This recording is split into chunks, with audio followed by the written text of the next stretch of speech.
എത്ര അനുഭവങ്ങൾ ഉണ്ടായാലും പാഠം പഠിക്കാതെ അല്ലെങ്കിൽ താൽക്കാലിക പരിഹാരങ്ങൾ കണ്ടെത്തി ഒഴിഞ്ഞുമാറുമ്പോൾ പലപ്പോഴും നൽകേണ്ടി വരുന്നത് ജീവന്റെ വിലയാണ്. അധികാരികൾ പാഠം പഠിക്കാത്തതിനാലുള്ള മറ്റൊരു ദുരന്തകാലമാണ് ഇന്ന് കേരളം നേരിടുന്നത്. മനുഷ്യജീവന് വിലയില്ലാതെ വരുമ്പോൾ പഴയ ചിലത് ഓർക്കാതെ തരമില്ല. ഇതൊരു ഓർമ്മ പരിശോധനയാണ്, പ്രത്യേകിച്ച് അധികാരികളുടെയും തീവ്ര മൃഗസ്നേഹികളുടെയും. ശിലുവമ്മ, ജോസ്ക്ലിൻ, ഈ പേരുകൾ കേൾക്കുമ്പോൾ ഇവരുമായി ബന്ധപ്പെട്ട സംഭവം ഓർക്കാൻ കഴിയുന്നുണ്ടോ? തെരുവുനായയുടെ വില പോലും മനുഷ്യജീവനില്ലാത്ത കാലം ഇന്നും ഇങ്ങനെ തുടരുന്നതിന് കാരണം ഈ പേരുകളോട് തീർത്തും അനീതി കാട്ടിയതുകൊണ്ടാണ്.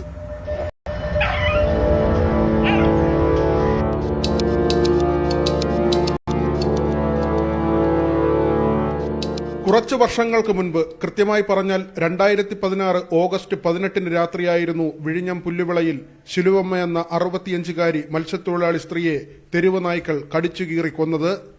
ഹർത്താൽ നടന്നു, വൻ പ്രതിഷേധം അലയടിച്ചു. നായ്ക്കളുടെ വന്ധ്യം കാരണം ഊർജിതമാക്കാൻ നടപടിയെടുത്തു. ഇപ്പോഴത്തെ സ്ഥിതി നാട്ടുകാർ പറയും. വഴി നടക്കാൻ പറ്റില്ല. രാത്രിയാണെങ്കിൽ പകലായിരുന്നാല് 10-15 എണ്ണാണ് ഒരുമിച്ചൊരു കൂട്ടായിട്ട് വരുന്നത്. ഇപ്പൊ രാത്രി നിന്ന് വീട്ടിൽ നിന്ന് ആരും പുറത്തുവിടെ ഇറങ്ങുന്നില്ല. ഞങ്ങൾ സാധാരണ 4 മണിക്ക് 3 മണിക്ക് കടലിൽ പോണാണ്. ഇപ്പോൾ ഞങ്ങൾക്ക് ഇറങ്ങാൻ പേടി. ഇവിടെ നിന്ന് വന്നി കരിച്ച പട്ടിയെല്ലാം ഇവിടെ തന്നെ വന്ന് ഇവിടെ നിന്ന് കൊണ്ടുപോയി കുറച്ച് പട്ടികളെ പിറ്റെന്ന് നോക്കിയപ്പോ ആ പട്ടിയേക്കാണ് 10 കൂടുതൽ ഇവിടെ. ശിലുവമ്മയുടെ മരണം കൊണ്ട് ആരും ഒന്നും പഠിച്ചില്ല. 1 വർഷം കഴിയുമ്പോഴേക്കും തെരുവ് നായ്ക്കൾ രണ്ടാമത്തെ ജീവനും കടിച്ചെടുത്തു. മരിച്ചത് പുല്ലുവിള സ്വദേശി തന്നെയായ ജോസ്ക്ലിൻ. വീട്ടിൽ നിന്നേ ഇറങ്ങാൻ പറ്റുന്നില്ല. വീട്ടിൽ നിന്ന് നമ്മളിപ്പോ വീട്ടിൽ ഇറങ്ങണമെങ്കിൽ ഒരു കമ്പും കൊണ്ട് കിടക്കണം. കമ്പ് കിടന്നാൽ പോലെ ഒരു വട്ടിയല്ലേ അടിക്കാൻ പറ്റും. ബാക്കിയുള്ള എന്തരിയേ. പിന്നെ ഞങ്ങളെ ആണുങ്ങളാണെങ്കിൽ കടലിൽ ചാടും, പെണ്ണുങ്ങൾ എന്തരിയേ. ഞങ്ങൾ ഒരുപാട് കടലുകൾ ചാടിയിട്ടുണ്ട്, പട്ടിയൊക്കെ ഉണ്ട്. ഇവര് ഇങ്ങനെ മനുഷ്യന്റെ ജീവിതം ഇങ്ങനെയാണെന്ന് എന്തരിയാ. ഇവര് പറയണത് കൊല്ലണ്ടാന്ന്. ബോട്ടുകളുടെ ഫിറ്റ്നസ് പരിശോധിക്കണമെങ്കിൽ ബോട്ട് അപകടം നടക്കണം. പഴകിയ മത്സ്യമോ നിലവാരമില്ലാത്ത ഷവർമയോ കഴിച്ചു മരിക്കുമ്പോൾ ഭക്ഷ്യസുരക്ഷാ വകുപ്പ് ചാടി എണീക്കും. സ്ത്രീധന പീഡനം മൂലം തൂങ്ങി മരിക്കുമ്പോൾ ജാഗ്രതാ സമിതികൾ ഉണരും. പ്രതിരോധ കുത്തിവയ്പ് എടുത്തിട്ടും ഒരുപാട് പേർ പേവിഷബാധയേറ്റ് മരിച്ചു. അനിമൽ ബർത്ത് കൺട്രോൾ കേന്ദ്രങ്ങൾ ഇനിയെങ്കിലും നല്ല നിലയിൽ പ്രവർത്തിപ്പിക്കേണ്ടേ?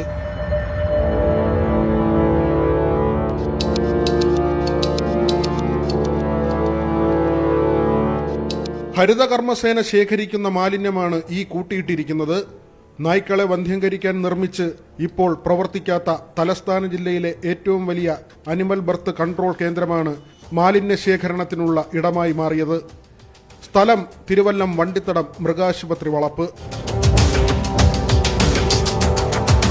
തനതും അല്ലാത്തതുമായ ഫണ്ടുകൾ നഗരസഭയുടെയും പഞ്ചായത്തുകളുടെയും അക്കൗണ്ടുകളിലുണ്ട്. പട്ടികടിയേൽക്കാത്ത സുരക്ഷിതത്വം ജനതയ്ക്ക് ഉറപ്പാക്കി മറ്റ് വികസനം നടത്തിയാൽ ഉചിതം. സന്തോഷം. ബിപിൻ മുരളിക്കൊപ്പം വി വിനോദ്, ന്യൂസ് 18, തിരുവനന്തപുരം. നിയമസഭാ കയ്യാങ്കളി കേസിൽ വിദ്യാഭ്യാസ മന്ത്രി വി ശിവൻകുട്ടി അടക്കമുള്ള പ്രതികൾ കോടതിയിൽ ഹാജരായി. തിരുവനന്തപുരം CJM കോടതിയിൽ ഹാജരായ പ്രതികൾ കുറ്റപത്രം വായിച്ചു കേട്ട ശേഷം കുറ്റം നിഷേധിച്ചു. ശാരീരിക ബുദ്ധിമുട്ടുകൾ ചൂണ്ടിക്കാട്ടി EP ജയരാജൻ ഹാജരായില്ല. കേസ് അടുത്ത മാസം 26-ന് പരിഗണിക്കും. കേസിൽ വിചാരണ ആരംഭിക്കുന്നതിന്റെ ഭാഗമായാണ് കുറ്റപത്രം വായിച്ചു കേൾപ്പിച്ചത്. EP ജയരാജനൊഴികെ കോടതിയിൽ ഹാജരായ മറ്റ് 5 പ്രതികളും കുറ്റം നിഷേധിച്ചു. EP ജയരാജന് അസുഖം കാരണം എത്താൻ കഴിയില്ലെന്ന് അദ്ദേഹത്തിന്റെ അഭിഭാഷകൻ കോടതിയെ അറിയിച്ചു. കേസ് 26-ന് പരിഗണിക്കുമ്പോൾ ജയരാജൻ ഹാജരാകണമെന്ന് കോടതി നിർദ്ദേശിച്ചു. വിചാരണ തീയതി ഉൾപ്പെടെയുള്ള കാര്യങ്ങൾ അന്ന് തീരുമാനിക്കും. അതേസമയം നിയമസഭയിലെ ദൃശ്യങ്ങൾ അടങ്ങിയ CD പ്രതിഭാഗത്തിന് നൽകണമെന്നും കോടതി നിർദ്ദേശിച്ചു. കുറ്റപത്രം വായിക്കട്ടെ. വായിച്ചിട്ട് നമുക്കതിൽ പിന്നെ ശരിയായിട്ടുള്ള കുറ്റപത്രമാണോ രാഷ്ട്രീയ പകവച്ചുകൊണ്ടുള്ള തയ്യാറാക്കിയ കുറ്റപത്രമാണെന്നുള്ളതും കുറ്റപത്രം വായിച്ചു കേൾക്കുമ്പോൾ പറയാൻ വേണ്ടി പറ്റും. അപ്പോൾ കുറ്റപത്രം ഏകപക്ഷീയമായിട്ടുള്ള കുറ്റപത്രമാണെങ്കിൽ സ്വാഭാവികമായിട്ടും നമ്മുടെ നിരപരാധിത്വം നമ്മൾ കോടതി ബോധ്യപ്പെടുത്തില്ല. KT ജലീൽ MLA, മുൻ MLAമാരായ K Ajith, CK Sadasivan, K Kunhahammad master എന്നിവരാണ് കേസിലെ മറ്റ് പ്രതികൾ. 5 വർഷം വരെ തടവ് ശിക്ഷ ലഭിക്കാവുന്ന പൊതുമുതൽ നശിപ്പിക്കൽ, അതിക്രമിച്ചു കയറൽ, നാശനഷ്ടങ്ങൾ വരുത്തൽ എന്നീ വകുപ്പുകളാണ് പ്രതികൾക്കെതിരെ ചുമത്തിയിട്ടുള്ളത്. ഡിജിറ്റൽ തെളിവുകൾ, നിയമസഭാ സെക്രട്ടറി ഹാജരാക്കിയ മറ്റ് തെളിവുകൾ എന്നിവയാണ് പരിഗണനയിലുള്ളത്. വിചാരണാ നടപടികൾ വേഗത്തിൽ പൂർത്തിയായേക്കും. അതേസമയം കേസിലെ പ്രതികൾ നൽകിയ വിടുതൽ ഹർജിയിൽ ഹൈക്കോടതി ഈ മാസം 26-ന് വിശദവാദം കേൾക്കും. 2015 മാർച്ച് 13-ന് KM മാണിയുടെ ബജറ്റ് അവതരണം പ്രതിപക്ഷം തടസ്സപ്പെടുത്തുന്നതിനിടെയായിരുന്നു സംഘർഷമുണ്ടായത്. സംഘർഷത്തിനിടെ 2,20,000 രൂപയുടെ പൊതുമുതൽ നശിപ്പിച്ചുവെന്നാണ് ക്രൈംബ്രാഞ്ചിന്റെ കുറ്റപത്രം. അതേസമയം നിയമസഭയിൽ മുൻ MLA KK ലതികയെ ആക്രമിച്ച കേസിൽ മുൻ MLAമാരായ AT ജോർജിനും MA വാഹിദിനും കോടതി വാറന്റ് പുറപ്പെടുവിച്ചു. Thiruvananthapuram 1ാം class chief judicial magistrate കോടതിയാണ് വാറന്റ് പുറപ്പെടുവിച്ചത്. ന്യൂസ് 18 തിരുവനന്തപുരം. ഭാരത് ജോഡോ യാത്രയ്ക്കിടെ കുട്ടികളെ രാഷ്ട്രീയമായി ഉപയോഗിക്കുന്നുവെന്ന കേന്ദ്ര ബാലാവകാശ കമ്മീഷന്റെ വിമർശനത്തിന് മറുപടിയുമായി കോൺഗ്രസ്. രാഹുലിന്റെ യാത്രയെ കേന്ദ്ര സർക്കാർ ഭയപ്പെടുന്നതുകൊണ്ടാണ് ആരോപണമെന്ന് KC വേണുഗോപാൽ തിരിച്ചടിച്ചു. ബാലാവകാശ കമ്മീഷനെ നയിക്കുന്നത് നുണകളുടെ റാണിയാണെന്ന് സ്മൃതി ഇറാനിയെ പരോക്ഷമായി വിമർശിച്ചുകൊണ്ട് കോൺഗ്രസ് നേതാവ് ജയറാം രമേശും രംഗത്ത് വന്നു.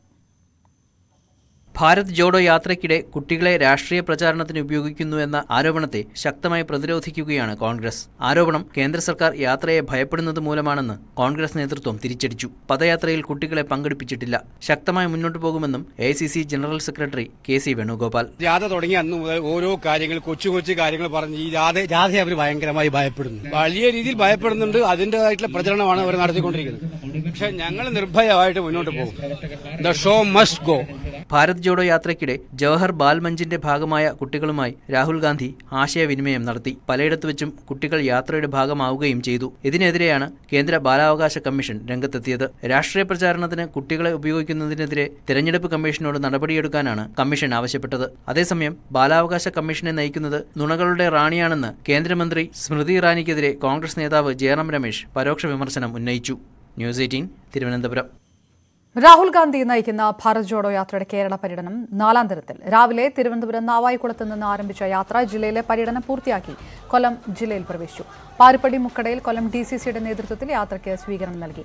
ഉച്ചയ്ക്ക് ശേഷം ചാത്തന്നൂരിൽ നിന്ന് പുനരാരംഭിക്കുന്ന യാത്ര പള്ളിമുക്കിൽ സമാപിക്കും. രാവിലെ യാത്ര ആരംഭിക്കുന്നതിന് മുൻപ് രാഹുൽ ഗാന്ധി ശിവഗിരി മഠം സന്ദർശിച്ചു.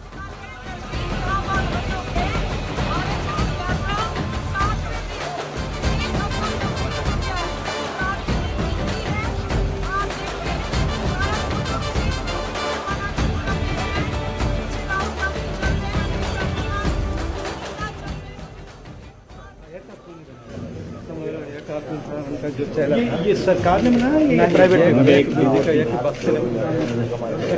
इससे पहले यहाँ पे कुछ भी नहीं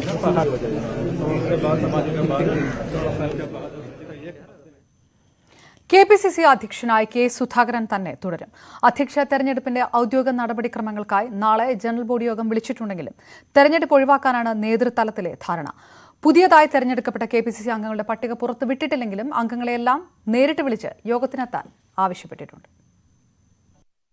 സുധാകരനും VD സതീശനും ഒരു ചേരിയിലും പരമ്പരാഗത ഗ്രൂപ്പുകൾ മറുചേരിയിലുമെന്ന പഴയ അവസ്ഥയല്ല ഇപ്പോൾ. അധ്യക്ഷ സ്ഥാനത്തേക്ക് തെരഞ്ഞെടുപ്പ് ഉണ്ടാകുമെന്ന സ്ഥിതി വന്നപ്പോൾ സുധാകരൻ ഗ്രൂപ്പുകളുമായി ധാരണയുണ്ടാക്കി. നാളെയാണ് അധ്യക്ഷ തെരഞ്ഞെടുപ്പ്. നേതൃതലത്തിലെ ധാരണ പ്രകാരം തെരഞ്ഞെടുപ്പ് നടക്കില്ല. പകരം KPCC പ്രസിഡന്റിനെ നാമനിർദ്ദേശം ചെയ്യാൻ AICC അധ്യക്ഷയെ ജനറൽ ബോഡി ചുമതലപ്പെടുത്തും. തെരഞ്ഞെടുപ്പ് നടത്തേണ്ട 310 അംഗ KPCC പട്ടികയ്ക്ക് കഴിഞ്ഞ ദിവസം അംഗീകാരം ലഭിച്ചിരുന്നു. ബ്ലോക്ക് പ്രതിനിധികളായ 285 പേരും പ്രധാന നേതാക്കളും അടങ്ങിയതാണ് പട്ടിക. 77 പുതുമുഖങ്ങളുള്ള പട്ടികയിൽ 28 വനിതകളും ഇടം പിടിച്ചിട്ടുണ്ട്. ന്യൂസ് 18 തിരുവനന്തപുരം. പെയിന്റ് അടിച്ച് വെട്ടിലായി കോൺഗ്രസ്. തൃശൂർ DCC ഓഫീസിന് BJP പതാകയ്ക്ക് സമാനമായ നിറമടിച്ചതാണ് വിവാദമായത്. വിമർശനമുയർന്നതോടെ പെയിന്റ് മാറ്റിയടിക്കാൻ പാർട്ടി നേതൃത്വം നിർദ്ദേശം നൽകി. തൃശൂർ DCC ഓഫീസ് പ്രവർത്തിക്കുന്ന K കരുണാകരൻ സപ്തതി മന്ദിര ഹാളിന്റെ പെയിന്റിംഗ് ആണ് നിറത്തിന്റെ പേരിൽ വിവാദത്തിന് തിരികൊളുത്തിയത്. ഓഫീസിന് ത്രിവർണ പതാകയുടെ നിറമടിക്കാനായിരുന്നു നേതൃത്വത്തിന്റെ നിർദ്ദേശം. എന്നാൽ തൊഴിലാളികൾ പൂശിയതാകട്ടെ BJP പതാകയുടെ നിറവും. BJP പതാകയുടെ പെയിന്റ് അടിച്ചത് ശ്രദ്ധയിൽപ്പെട്ടതോടെ പ്രതിഷേധവുമായി കോൺഗ്രസ് പ്രവർത്തകർ തന്നെ രംഗത്ത് വന്നു. ഇന്നലെ നേതൃയോഗത്തിലും വിമർശനമുയർന്നു. തുടർന്ന് പെയിന്റ് മാറ്റിയടിക്കാൻ പാർട്ടി നേതൃത്വം നിർദ്ദേശം നൽകി. അബദ്ധം പറ്റിയതാണെന്നാണ് തൊഴിലാളികളുടെ വിശദീകരണം. ഭാരത് ജോഡോ യാത്രയുടെ ഭാഗമായാണ് DCC ഓഫീസിൽ പെയിന്റിംഗ് നടത്തിയത്. ന്യൂസ് 18 തൃശൂർ. ഗോവയിൽ ആകെയുള്ള 11 കോൺഗ്രസ് MLAമാരിൽ 8 പേർ BJPയിലേക്കെന്ന സൂചന. പ്രതിപക്ഷ നേതാവ് മൈക്കൽ ലോബോ, മുൻ മുഖ്യമന്ത്രി ദിഗംബർ കാമത്ത് ഉൾപ്പെടെ 8 പേർ പാർട്ടി വിടുന്നതായാണ് സൂചന. കോൺഗ്രസ് പാർലമെന്ററി പാർട്ടി ചേർന്ന് BJP ലയിക്കാൻ തീരുമാനിച്ചതായി ഗോവ BJP പ്രസിഡന്റ് സദാനന്ദ് സെയ്ത് ധൻവാഡെ പറഞ്ഞതായി PTI റിപ്പോർട്ട് ചെയ്യുന്നു. രാഹുൽ ഗാന്ധിയുടെ നേതൃത്വത്തിൽ ഭാരത് ജോഡോ യാത്ര നടക്കുന്നതിനിടയിലാണ് ഗോവയിൽ നിന്നും കനത്ത തിരിച്ചടിയുടെ വാർത്ത വരുന്നത്. KSRTC മാനേജ്മെന്റിനെ വിമർശിച്ച മുഖ്യമന്ത്രിയുടെ ലേഖനം. ജീവനക്കാർക്ക് ശമ്പളം നൽകാൻ കഴിയാത്തത് മാനേജ്മെന്റിന്റെ കെടുകാര്യസ്ഥതയെന്ന് മുഖ്യമന്ത്രി. ചിന്താവാരികയിലെ ലേഖനത്തിലാണ് മുഖ്യമന്ത്രിയുടെ വിമർശനം. യൂണിയനുകൾക്ക് നൽകി വന്നിരുന്ന സ്ഥലമാറ്റ സംരക്ഷണം വെട്ടിച്ചുരുക്കി മാനേജ്മെന്റ് ഉത്തരവ് ഇറക്കി. 2016 മുൻപ് KSRTCയുടെ സ്ഥിതിയും ശേഷം നൽകിയ സഹായവും ഇനി നടപ്പാക്കാൻ പോകുന്ന കാര്യങ്ങളുമാണ് ലേഖനത്തിൽ മുഖ്യമന്ത്രി വിശദീകരിക്കുന്നത്. 2016 മുതൽ 7454.02 കോടി രൂപയാണ് KSRTCക്ക് ലഭിച്ച സർക്കാർ സഹായം. ഡ്യൂട്ടി പാറ്റേണിലെ മാറ്റങ്ങൾ സമയബന്ധിതമായി നടപ്പിലാക്കാത്തതിനെ മുഖ്യമന്ത്രി ലേഖനത്തിൽ വിമർശിക്കുന്നു. ഇതിൽ കർശന നിലപാടെടുക്കാൻ മാനേജ്മെന്റിനോട് ആവശ്യപ്പെട്ടു. സർക്കാരും മാനേജ്മെന്റും തൊഴിലാളികളും ഐക്യത്തോടെ പ്രവർത്തിച്ചാലേ KSRTCയെ പൊതുമേഖലയിൽ നിലനിർത്താൻ കഴിയൂ. 12 മണിക്കൂർ സിംഗിൾ ഡ്യൂട്ടി സമ്പ്രദായം ഒക്ടോബർ 1 മുതൽ നടപ്പിലാക്കും. ഇതുവഴി പ്രതിദിനം 600-ലധികം സർവീസും മാസം 25 കോടിയുടെ വരുമാന വർധനവിനും സാധിക്കും. KSRTCയെ 3 ലാഭകേന്ദ്രങ്ങളായി വിഭജിക്കും. എല്ലാ മാസവും 5-ന് ശമ്പളം. 1-ാം തീയതി തന്നെ സർക്കാർ വക സഹായം ലഭ്യമാക്കുമെന്നും മുഖ്യമന്ത്രി ലേഖനത്തിൽ പറയുന്നു. തൊഴിലാളി യൂണിയനുകളുടെ സ്ഥലം മാറ്റ സംരക്ഷണം കുറച്ചുകൊണ്ടുള്ള ഉത്തരവിറങ്ങി. 314 പേർക്കുണ്ടായിരുന്ന സംരക്ഷണം 50 ചുരുക്കി. തെരഞ്ഞെടുപ്പിൽ ലഭിച്ച വോട്ടിന്റെ അടിസ്ഥാനത്തിൽ CITUവിന് 23, INTUC 15, BMS 12 എന്നിങ്ങനെയാണ് സംരക്ഷണം. കോഓപ്പറേറ്റീവ് സൊസൈറ്റി ഭാരവാഹികൾക്ക് ഇനി മുതൽ സ്ഥലം മാറ്റ സംരക്ഷണം ഉണ്ടാകില്ലെന്നും ഉത്തരവിൽ വ്യക്തമാക്കിയിട്ടുണ്ട്. ന്യൂസ് 18 തിരുവനന്തപുരം.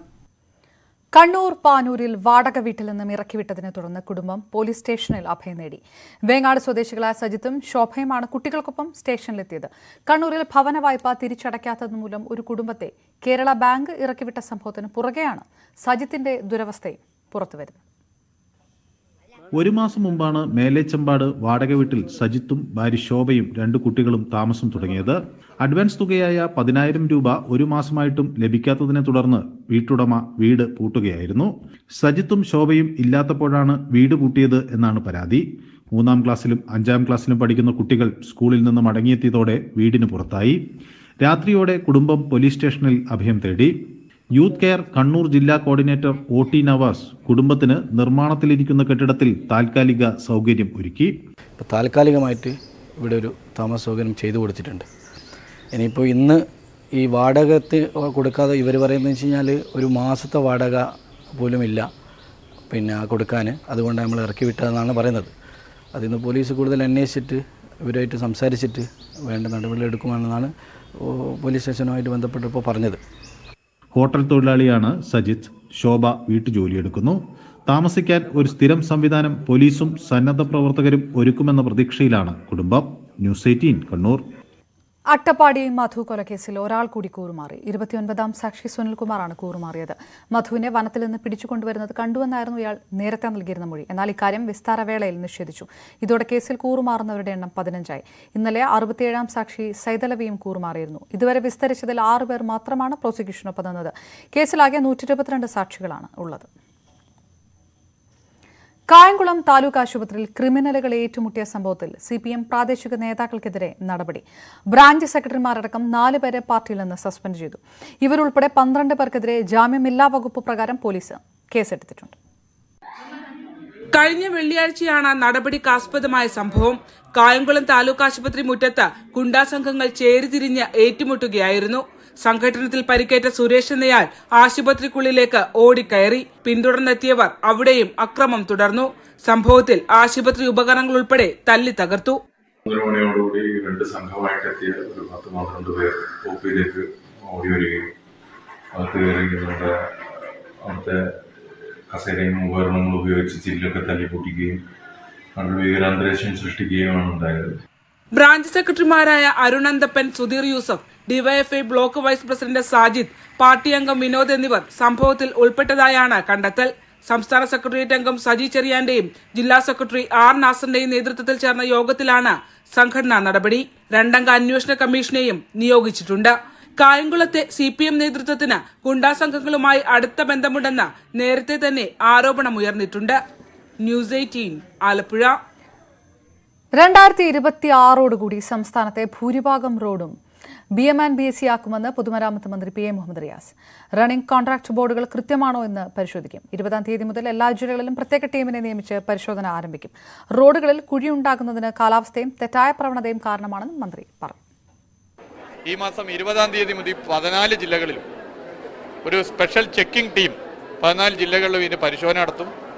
തെറ്റായ രീതികളുണ്ടെങ്കിൽ കർശന നിലപാട് സ്വീകരിക്കും, മുഖം നോക്കാത്ത സമീപനം സ്വീകരിക്കും. അങ്ങനെ തിരുത്തലിന് വിധേയമാക്കി പോകും. പൊതുവെ കരാറുകാരിലും ഉദ്യോഗസ്ഥരിലും ചെറു ന്യൂനപക്ഷം മാത്രമേ ഇതിനോടൊരു തെറ്റായ രീതികളിൽ പോകുന്നുള്ളൂ. അവരെ തിരുത്തി കൊണ്ടുവരാനുള്ള ശ്രമമാണ് വകുപ്പ് നടത്തുക. അനധികൃത സ്വത്ത് സമ്പാദന കേസിൽ വിജിലൻസ് പിടിച്ചെടുത്ത പണം തിരികെ ആവശ്യപ്പെട്ട് KM ഷാജി കോടതിയിൽ. കോഴിക്കോട് വിജിലൻസ് കോടതി കേസ് ഒക്ടോബർ 10 മാറ്റി. പിടിച്ചെടുത്ത പണം തെരഞ്ഞെടുപ്പ് ഫണ്ടെന്ന നിലപാടിലാണ് KM ഷാജി. കണ്ണൂരിലെ വീട്ടിൽ നിന്ന് പിടികൂടിയ 47 ലക്ഷം രൂപ തിരികെ ആവശ്യപ്പെട്ടാണ് ഷാജി കോടതിയെ സമീപിച്ചത്. വിവാദമായ കോട്ടയം ഐമനം സ്റ്റേഡിയം നിർമ്മാണത്തിൽ കിറ്റ്കോക്കെതിരെ ഗുരുതര ആരോപണവുമായി സഹകരണ മന്ത്രി VN വാസവൻ. കരാർ ഏറ്റെടുത്ത ശേഷം കാഴ്ചക്കാരായി നിൽക്കുന്നത് മൂലം കിറ്റ്കോയുടെ നിർമ്മാണങ്ങൾ കുളമാകുന്നതായി മന്ത്രി ആരോപിച്ചു. കിറ്റ്കോക്കെതിരെ നടപടിയുണ്ടാകുമെന്ന് മന്ത്രി പറഞ്ഞു. ഉദ്ഘാടനം കഴിഞ്ഞ് 1 മാസമാകും മുൻപേ തകർന്നു തരിപ്പണമായ ഐമനം സ്റ്റേഡിയത്തിന്റെ വാർത്ത ന്യൂസ് 18 പുറത്തുവിട്ടിരുന്നു. സംഭവത്തിൽ തുടർ നടപടികൾ വൈകുന്നതിനിടെയാണ് നിർമ്മാണ ഏജൻസിയായ കിറ്റ്കോയ്ക്കെതിരെ ഗുരുതര ആരോപണങ്ങളുമായി സംസ്ഥാനത്തെ ഒരു മന്ത്രി തന്നെ രംഗത്ത് വരുന്നത്. കിറ്റ്കോ ചെയ്ത നിർമ്മാണ പ്രവൃത്തികളെല്ലാം കുളമാക്കിയതായി സഹകരണ മന്ത്രി VN വാസവൻ പറയുന്നു. ഐമനം സ്റ്റേഡിയത്തിലും ഇതാണുണ്ടായത്. ഈ ജില്ലയിൽ നമ്മുടെ എടുത്തതൊക്കെ നമ്മൾ കണ്ടു, ഉഴപ്പി പലതും എങ്ങനെ കുളമാക്കാമെന്നുള്ളതാണ് അവരുടെ ഒരു തിയറി. കിറ്റ്കോ എടുത്ത വർക്ക് ഈ തിരുനക്കര മൈതാനം മുമ്പ് എടുത്തല്ലേ, നമ്മൾ അന്ന് തന്നെ പറഞ്ഞല്ലോ. അപ്പോൾ അവർ ചെയ്യുന്നൊരു പണി എന്ന് വെച്ചാൽ അവർ വർക്ക് എടുത്തതിന് ശേഷം വേറെ സബ് കോൺട്രാക്ട് കൊടുക്കും, എന്നിട്ട് ഇടനിലക്കാരനായി നിന്നിട്ട് കാര്യങ്ങൾ ചെയ്യണം. അങ്ങനത്തെ പണി ഏറ്റു പോകുന്നത് ശരിയല്ല കിറ്റ്കോ. അതുകൊണ്ട് അവരാ നയത്തിലൊരു മാറ്റം വരുത്തി ഇത്തരം കാര്യങ്ങളൊക്കെ ഏറ്റവും സമയബന്ധിതമായി തീർത്തു കൊടുക്കാൻ അവർ തന്നെ മുൻകൈ എടുക്കണം. കോട്ടയത്ത് തിരുനക്കര മൈതാനം ഉൾപ്പെടെയുള്ള നിർമ്മാണങ്ങളിലും കിറ്റ്കോ ഗുരുതര വീഴ്ചയാണ് വരുത്തിയത്. അതുകൊണ്ട് തന്നെ ഇനി ക്ഷമിക്കാനാകില്ല. ശക്തമായ നടപടി ഉണ്ടാകുമെന്നും സഹകരണ മന്ത്രി പറയുന്നു. ഏത് വർക്ക് എടുക്കുമ്പോഴത് വൃത്തിയായി ചെയ്യണ്ടേ, അത് ഉത്തരവാദിത്വത്തോട് ചെയ്യണ്ടേ. ആ കാര്യങ്ങളിൽ സബ് കോൺട്രാക്ട് കൊടുത്ത് മാറുന്നത്, കാഴ്ചക്കാരാകുന്നത് ശരിയല്ല. അങ്ങനെ ചെയ്യുന്ന വർക്കാണ് ഇത്തരത്തിലുള്ള സംഭവങ്ങൾ ഉണ്ടാകുന്നത്. 5 കോടിയിൽ പരം രൂപ ചെലവിട്ട് നിർമ്മാണം നടത്തി കഴിഞ്ഞ സർക്കാരിന്റെ നേട്ടമായി ഉയർത്തിക്കാട്ടിയാണ് ഐമനം ഇൻഡോർ സ്റ്റേഡിയം ഉദ്ഘാടനം ചെയ്തത്. നിർമ്മാണത്തിന് തൊട്ടു പിന്നാലെ തറ പൊളിഞ്ഞിരുന്നു. ഇതിനുശേഷം ഭിത്തിയിലടക്കം വലിയ വിള്ളലുകളും ഉണ്ടായി. സംഭവത്തിൽ സർക്കാർ എന്ത് നടപടിയാണ് ഇനി സ്വീകരിക്കുക എന്നാണ് കാത്തിരുന്നു കാണേണ്ടത്. G Sreejith, news 18, Kottayam. കാന്തപുരവും വെള്ളാപ്പള്ളിയും ഡീലിറ്റ് പരിഗണനയിലില്ലെന്ന് കാലിക്കറ്റ് സർവകലാശാല VC ഡോക്ടർ MK ജയരാജ്. സിൻഡിക്കേറ്റിൽ പ്രമേയത്തിന് അവതരണാനുമതി നൽകിയിട്ടില്ല. പ്രമേയം അവതരിപ്പിക്കുന്നതിന് മുൻപ് താൻ തന്നെ തടഞ്ഞെന്നും പ്രമേയം അവതരിപ്പിച്ചു എന്നത് തെറ്റായ പ്രചരണമാണെന്നും ഡോക്ടർ MK ജയരാജ് പറഞ്ഞു. ബാങ്ക് കെട്ടിടത്തിന് മുകളിൽ നിന്ന് ചാടി ജീവനക്കാരൻ ആത്മഹത്യ ചെയ്തു. തിരുവനന്തപുരം തൈക്കാട് SBI ബാങ്ക് കെട്ടിടത്തിൽ നിന്നാണ് ചാടിയത്. മരിച്ചത് ഭവന വായ്പ മാർക്കറ്റ് ചെയ്യുന്ന SSL ഏജൻസിയിലെ ജീവനക്കാരൻ ആദർശാണ്. മാർത്താണ്ഡം സ്വദേശിയാണ് ആദർശ്. വ്യക്തിപരമായ പ്രശ്നങ്ങളെ തുടർന്നാണ് ആത്മഹത്യ എന്നാണ് പ്രാഥമിക നിഗമനം. നമുക്കെല്ലാം പരിചിതമാണ് പെരിയാറും ആലുവ ശിവരാത്രി മണപ്പുറവും. പുഴയിൽ ഉയർന്നു നിൽക്കുന്ന അമ്മശില്പത്തെയും അതിനടിയിൽ കുറിച്ചിട്ട കവിതയെയും കുറിച്ച് അധികം പേർക്ക് അറിവുണ്ടാകില്ല. ആ കഥയിലേക്ക് ഈ റിപ്പോർട്ടോടുകൂടി വാർത്തയിൽ നിന്ന് പൂർണ്ണമാകും. നമസ്കാരം. മക്കളെ, നിങ്ങളിങ്ങോട്ടിറങ്ങിയിടൊല്ല, തക്കവും പാർത്തിരിപ്പുണ്ടിവിടെ മൃത്യു. പർവ്വതനിരയിലെ പനിനീരായി പെരിയാർ, തീരത്ത് ശിവരാത്രി രാവ്. പെരിയാറിലെ ഓളങ്ങൾക്കിടയിൽ ഉയർന്നു നിൽക്കുന്ന അമ്മശില്പം. 20 വർഷങ്ങൾക്ക് മുൻപ് സ്ഥാപിച്ച ശില്പത്തിന് പെരിയാറിലെ നോവുന്ന കഥകൾ പങ്കുവെക്കാനുണ്ട്. മഴക്കാലത്ത് ഒട്ടേറെ പേർ മുങ്ങി മരിച്ചിരുന്നു ഇവിടെ. ഒരു വർഷത്തിൽ തന്നെ 10ഉം 15ഉം പേർ മരിച്ചിരുന്നു. ബോധവൽക്കരണ പ്രവർത്തനങ്ങൾ നടത്തിയിട്ടും പരിഹാരമുണ്ടായില്ല. മരണങ്ങളിൽ അസ്വസ്ഥനായ കവി ശിവൻ മുപ്പത്തടം ഒരു കവിത എഴുതി മണപ്പുറത്ത് സ്ഥാപിച്ചു. പൊങ്ങില്ല ജീവനോടെയുടൽ, എത്രയോ പേരിതു ലംഘിച്ചു മക്കളെ, അത്ര പേരും രക്ഷപ്പെട്ടില്ലൊരിക്കലും. മാത്രമോ കണ്ണുനീർത്തോരില്ല നിങ്ങൾ തൻ മാതാപിതാക്കളിൽ ജീവകാലം വരെ. തൊട്ടുപുറകെ മുപ്പതടം ബാലചന്ദ്രൻ എന്ന ശില്പി പുഴയിൽ ശില്പം സ്ഥാപിച്ചു. അന്ന് ബോർഡ് മാത്രമേ ഉള്ളൂ. ഒരാഗ്രഹം തോന്നി. അപ്പം എൻ്റെ ജ്യേഷ്ഠ സുഹൃത്തും ശില്പിയുമായ മുപ്പത്തടം ബാലചന്ദ്രൻ, അദ്ദേഹത്തെ സമീപിച്ചു. അദ്ദേഹം വന്നിട്ട് എന്നോട് പറഞ്ഞു ശില്പം ഉണ്ടാക്കാം. അപ്പം ഒരു കൈ തടയാണ്. മക്കളെ, നിങ്ങളിങ്ങോട്ട് ഇറങ്ങിയിടല്ല, തക്കവും പാർത്തിരിപ്പുണ്ട് ഇവിടെ മൃത്യു. ഒരു കൈ പുഴയിലേക്കാണ്. ഒരു കൈകൊണ്ട് ജാഗ്രതാ നിർദ്ദേശം നൽകുമ്പോൾ മറുകൈ ചൂണ്ടി അടിയൊഴുക്കുണ്ടെന്ന് പറയുകയാണ് അമ്മശില്പം. ന്യൂസ് 18 കൊച്ചി.